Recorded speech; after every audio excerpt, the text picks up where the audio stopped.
O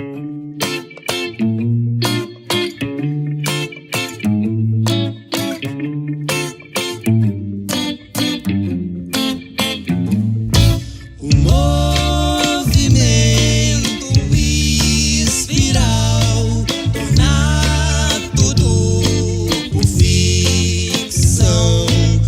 Parte da inspiração se reforça pelo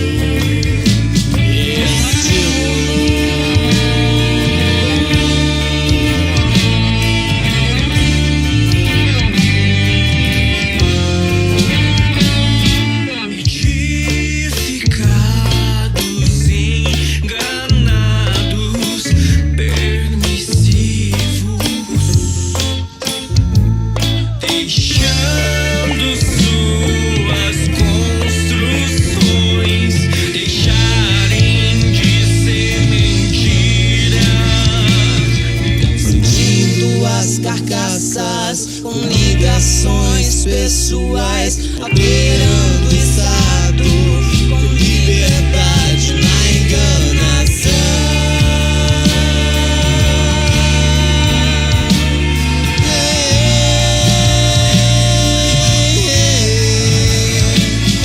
A vida dói, doida e doída, malabarizar é a vida.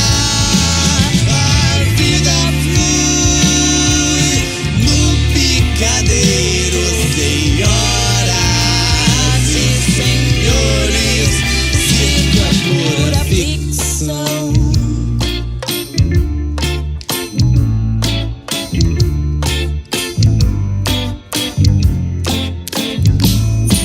Mas olha o que a gente faz, quanta criatividade desses povos.